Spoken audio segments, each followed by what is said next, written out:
What is inflammation and why does it matter to you? Hi, I'm Tanya Marie and welcome to the Simple Mama Life.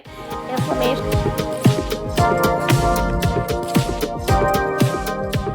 Simple Mama Life. Inflammation.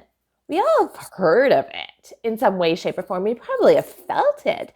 We get injured, our body inflames. It is good to have inflammation in terms that it does protect injuries and infections, etc. that way. However, too much of a good thing is not always the best.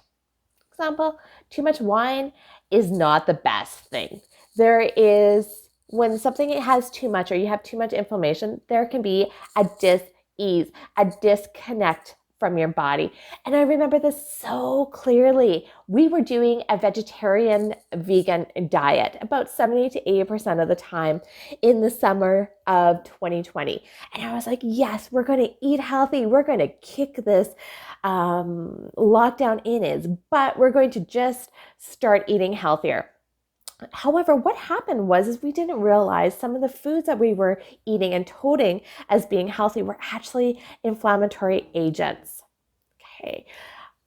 And what that means is that our lifestyle was not equaling an anti-inflammatory lifestyle. So the lifestyle really matters because you need to move more, you need to eat a healing diet, drink water, and get that body to become more balanced. What happened was, I know carbs get a bad rep.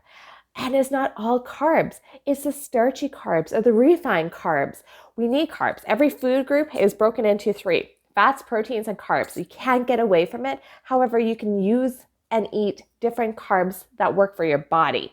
And for myself, the starchy carbs were not doing it. So I had to clean up my diet because I found that my legs were kind of growing. I felt the inflammation, especially in my thighs, and I started to reduce inflammatory foods. Some of it was the refined carbs. I also had to take a look into what oils I was using and like the trans fats. Were they omega-6s?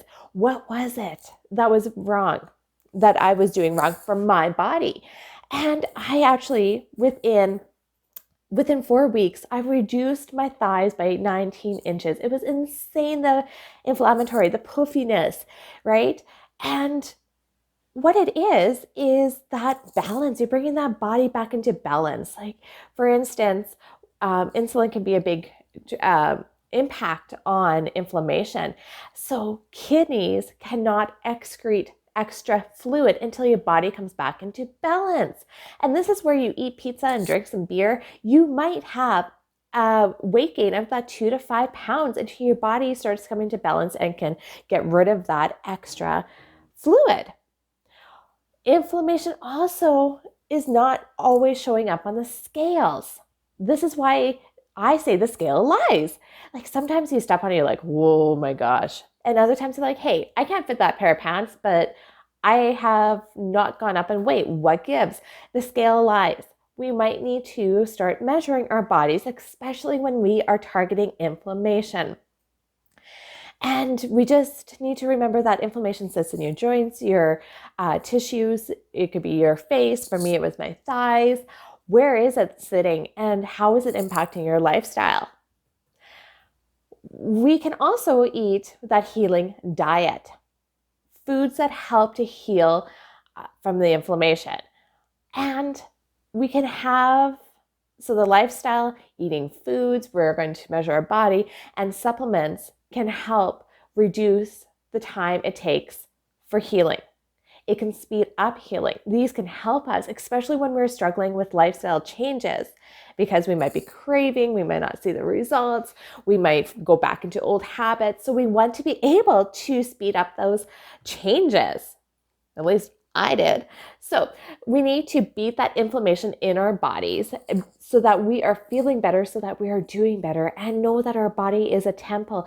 We can bring our body into balance. Absolutely. And if you got value, make sure that you hit a submit button somewhere along here, a bell, and tune into our next episode.